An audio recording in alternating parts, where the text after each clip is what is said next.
Hey guys, welcome back to ADSR Massive Tutorials.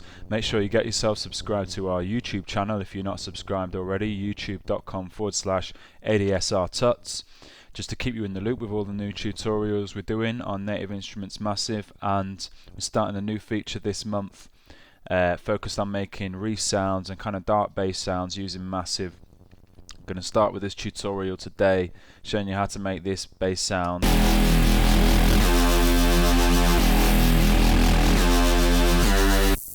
And in the second tutorial, this feature, I'm going to look at or show you how we kind of process this sound. So we've got quite a lot of multi-band distortion on there at the moment. I'll take that off.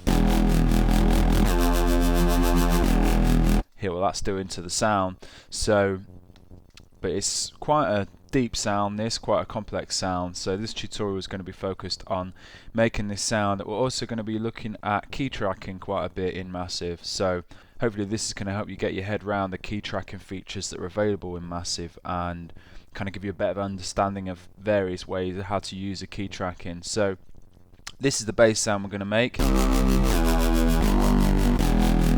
So let's start off by creating a new sound here in Massive, and look at Oscillator 1 first. This is going to be our sub, and we're going to use the Key Tracking Oscillator for this sub sound. So start off, I'm going to make it a sine wave. Sine's always quite nice for sub. Sine or triangle wave as well is quite good, but we're going to use a sine. Pitch it down 2 octaves. So if I'm hitting a C3 note, let's get the multiband. Let's get the multimeter up. So, you know, we're in sub frequencies there, about 60 Hertz, quite nice. And what I want to do with this sub, I'm going to use the control oscillator feature, and I'm also going to use the bypass feature to keep this sub just a pure solid sine wave. That's kind of, if we start doing various modulations and filtering and all of this just stays as a solid sine. And also using the key track oscillator function here, we can keep it as a solid note. So let's have a look at the riff that we've got here. Get that up a bit better. So the root note here is E. So what I want to do with this key track oscillator for this sine wave is to just make it an E note. Whatever key we press is going to be E, and this will come into play a bit more when we start adding more oscillators to the sound. So it basically means that if we've got a riff like this playing, and we've got various different notes and it's jumping, like the riff here is jumping up over an octave, so with that sine, a nice kind of frequency there, if we jump up an octave, you can hear it a bit more, but the sub frequency is gone because we jumped up to like 125 Hertz on that sine wave. So what I want to do is use this key tracking oscillator so that whatever note we play on the keyboard, that sub note, that oscillator 1, is going to give us a nice subtone of 60 Hertz, or, you know, around there. So what we can do here in this key track oscillator function here, oscillator 1, select to user, and then we can just tweak our own key tracking for this oscillator. So this key tracking here, this is our keyboard along the bottom here, and at the moment it's on the linear scale, so it plays like a normal keyboard. But we can tweak that linear scale basically, selecting user for oscillator 1, and then I know, having made this sound previously, that if I pull this square down to, see this box down here, 52, and then double click on that square, and then it kind of levels the rest of this scale off. If we go to this tuner now, no matter what note I press, I'm going to get an E. And the great thing about this is we look in this multimeter, no matter what note I'm pressing here, you can't see the keyboard of course, but at the moment I'm on C4, and I'm still getting that kind of subfrequency, that E note subfrequency, which is great for I mean, yeah, we could set up a separate sub on a different synth and process it like that, but then doing it this way, the sound stays kind of like gel together, one individual sound. You're not processing different kind of instances of massive and trying to make it sound like one bass sound. And also it's a good way of looking at kind of key tracking. So with this bass riff here,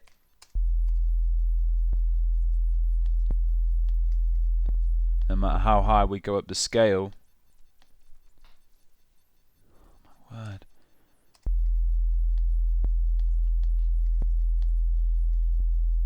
We're still getting that kind of nice kind of sub frequency. And the next thing we want to do with this sub, go to this routing section, and we want to set up a bypass. So we'll bypass all these filters and kind of effects sections for this sub and just send it straight to the output, unaffected by any modulations or any kind of other stuff that we do in massive. So this oscillator 1 here, this is the bypass function, this B. So just check that, highlight that. So oscillator 1 is now bypassing all of this stuff, all these filters and these kind of insert effects, and just go into the EQ and then to the master. So, and it's not going to be effective until we pull this level up here. So pull that level up, and basically if I put like a high pass filter in here, you can't really hear what's going on because it's all sub frequency. But even though we've got a high pass filter in there, it's completely irrelevant to this sub sound because that's just bypassing all these filters and going straight to the output. So with the sub set up, let's set up some of the other oscillators now. So in oscillator 2, I'm going to have a Digi 2 waveform. Nice dirty waveform. Pull this wavetable position down a little bit. And I'm going to pitch this down 2 octaves.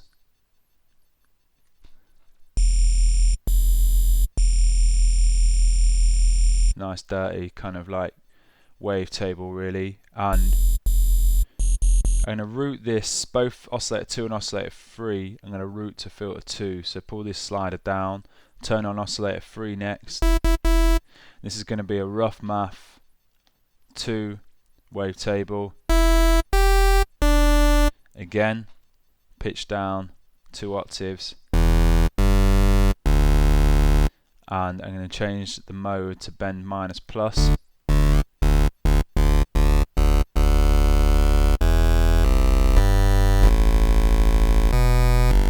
Quite nice. I'm going to detune this oscillator a little bit as well, just to give us a bit of kind of that kind of chorusy sort of Reese sort of quality really. So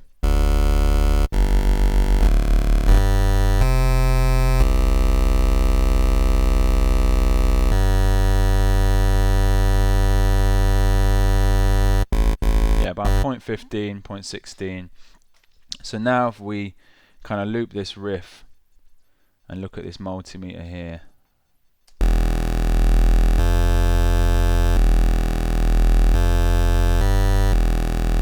that sub is just staying consistent, and although the notes are jumping up and down, we've still got that kind of nice consistent sub going on there.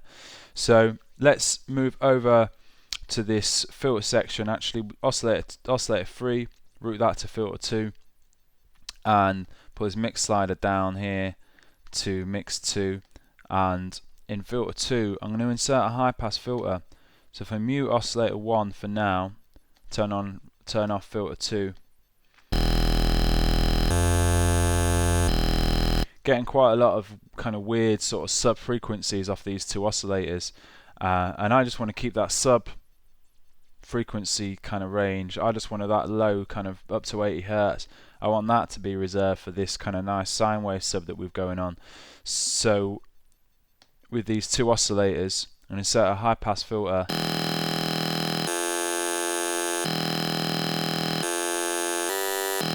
Just roll off the bottom end of the, it's almost like individually EQing oscillator 2 and oscillator 3. I'm going to pull a bit more kind of low end frequency into those 2 oscillators. But we're doing a kind of roll off really, about sort of 60 Hertz there. Just keeping like plenty of room for our sub. So we've got quite a nice tight sound there. So let's move to oscillator section now. Can take off this vibrato and check the restart via gate function there. We can put some pitch bend up, pitch bend down if you want to do some kind of pitchy pitch bend fills on the sound. Glide time I'm going to select, so it's got a little bit of glide, a little bit of portamento, and that's not going to be effective until we move to the voicing section. It may sound monophonic, it's got to be monophonic if we're having glide. We can give it 2 voices as well. I can pull this master down a bit now.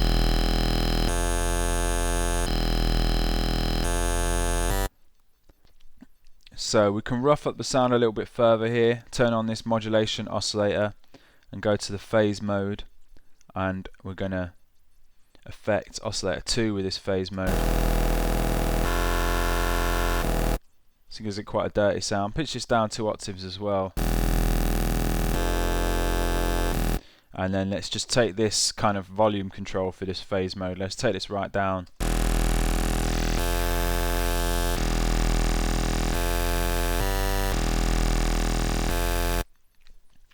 And what we can do in here, if you noticed, like if we check the restart via gate button in the voicing and turn on the pan position, you don't get any width on the sound because all the voices are re-triggering, so you can't, the way the width is generated is by a slight delay on them, on some of those kind of like oscillators and the voices. So with the restart via gate function on, we're not going to get any effect on this pan position unless we use this pitch cutoff. So turn that on and set it up slightly, 0.4 or 0.5, so it's a tiny amount, and I'm going to actually use a macro to control this amount. So macro 5 can go in there, and then just click and drag up to apply a little bit, and then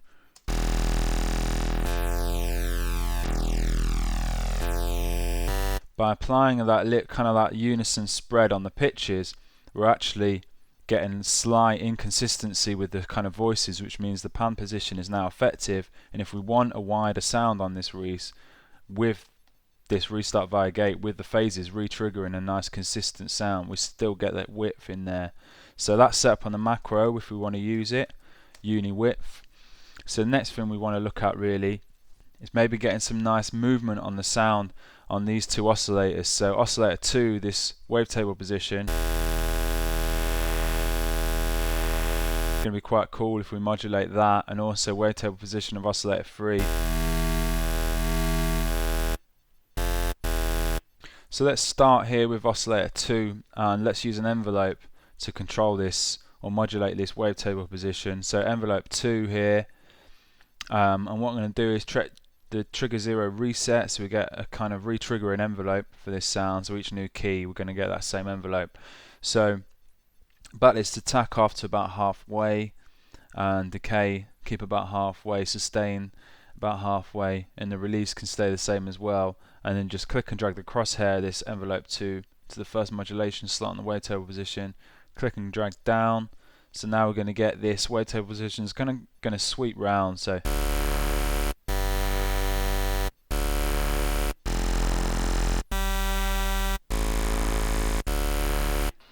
and so next up, let's move to this kind of first LFO slot. Use this to modulate this rough math wavetable here. So click and drag the crosshair, this first LFO, first modulation slot on the wavetable position, click and drag down. So it goes around about halfway round. So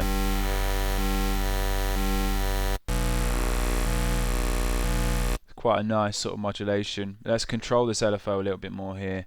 Sync it. Set the ratio to 1/8.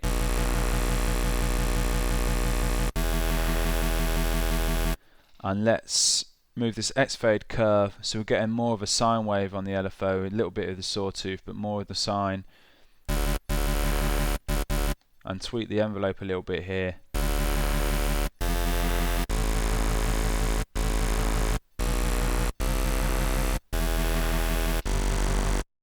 And another cool thing we could do with this sound is give it a bit of a transient attack, so you can use an envelope to sort of modulate the pitch as well here. So checking this first envelope here, take the sustain off, decay off, attack as fast as it'll go, and let's use a macro to control this. So take that level off, and macro 3 we can use for this one. We're going to use these other macros later. So drag that crosshair to the attack level, click and drag up, so this macro is now controlling this attack level, and then let's use this envelope to control the pitch of oscillators 1, 2 and 3, and I'm going to go plus 12 on this pitch modulation amount, and what this is going to give us is kind of a plucky sort of transient sort of punch to the start of the sound, and this is the volume for this punch. So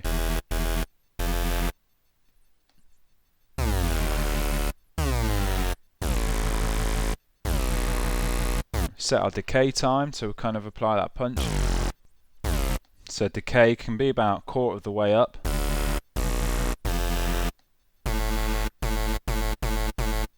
And rename this macro punch, and then yeah, the kind of macro about 3/4 of the way up.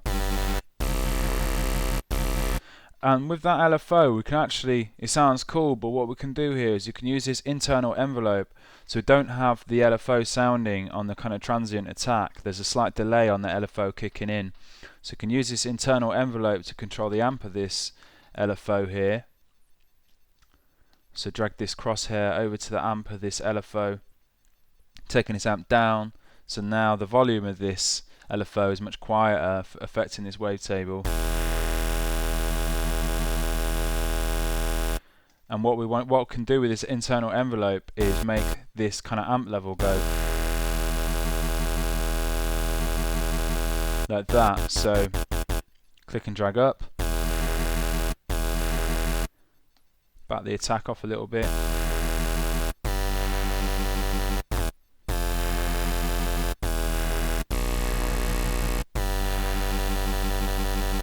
So let's add some effects to the sound now, just to kind of fatten it up a little bit. So we've done the voicing and the kind of key tracking and stuff, and set the oscillator phases and what have you. So let's add a bit of chorus to the sound here. Keep the chorus in mono because it's a bass sound. We don't want too much kind of stereo action necessarily happening. So dry wet down to about 1/4 of the way, offset right down. It sounds pretty cool. And let's distort the sound a bit here as well. So insert 1, let's apply a bit crusher.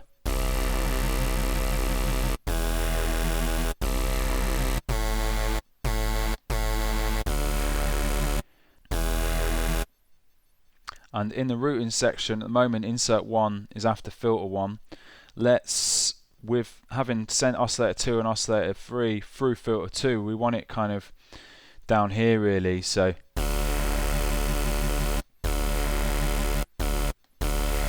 has a bit more of a pronounced effect on the sound. And what we can do is to further sort of enhance the Reese kind of quality with the sound, and I use an LFO to control this high shelf of the EQ here. So turn this EQ on, and we want an LFO to kind of like wobble that sort of top end a little bit. So let's drag the crosshair of this LFO over to the high shelf, click and drag up, and we're getting that high shelf sweeping up and down, that high frequency movement. And what we can do here is we can look at this key tracking macro down here to control the rate of this LFO. So X fade curve, push that all the way to the top so it's a sine wave, and controlling this LFO. And what I want to do is use the key tracking, so if we play a note higher up the keyboard, we get a faster LFO rate. And we can use key tracking to do this. So drag this crosshair, this macro control down here, key tracking, over to this LFO rate, click and drag up, so it's nearly all the way up, not to like full, but just back it off slightly. So now if we play like C2, get quite a slow sort of wobble. If I play a C4, get a much faster kind of effect, which is quite cool for those sort of Reese type sounds. And we can use a macro to control the level of that effect here. So macro 2 slot here, over to this EQ high shelf modulation, sidechain feature, click the arrow up. So now we're going to get no modulation on that high shelf. And this is our volume control for that modulation. So have it about halfway for now. Key tracking LFO, I can rename that. So now if we play this riff that kind of jumps up an octave,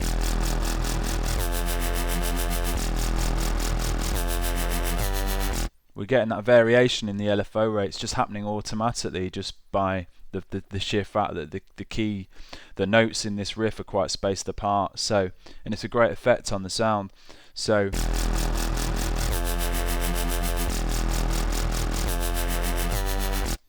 the last thing I think I have set up on this sound is I'll have some automation going on here. Look at this, and that's actually applied to a macro. So what we can do here is in this, it was this frequency here. And notice we're playing this sound. If I do a bit of a EQ boost here, boost about 3/4 of the way, and then start playing with the frequency, so we're getting this kind of like sort of frequency sweep going on.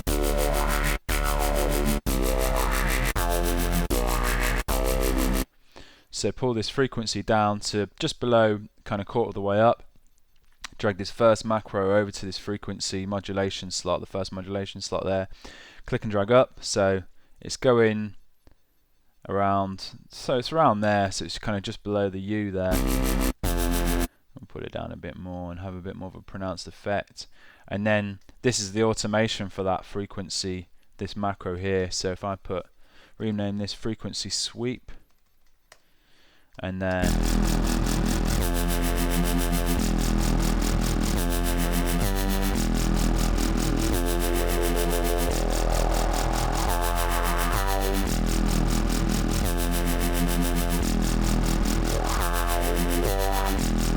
we get an almost like vowel type vocally sort of vibe with it. So let's put this FabFilter Satin distortion back on.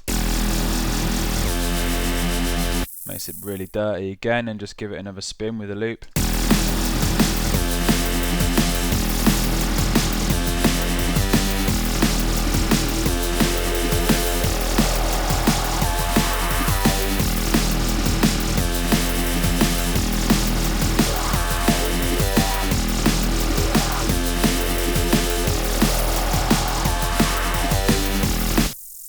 Okay, so yeah, that's the tutorial really finished. Quite a complex sound, so any questions, please do get in touch, and yeah, I'll just get back to you with any kind of queries you got about how we put that sound together.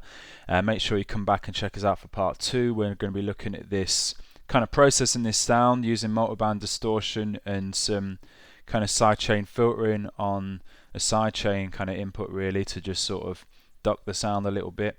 Yeah, and any feedback you've got for us for these subscriber videos, then just get in touch, let us know. Make sure you get yourself over to massivesynth.com. Check out tons more tutorials on Native Instruments Massive. And yeah, thanks for watching. Hope to see you again soon. Cheers. Bye.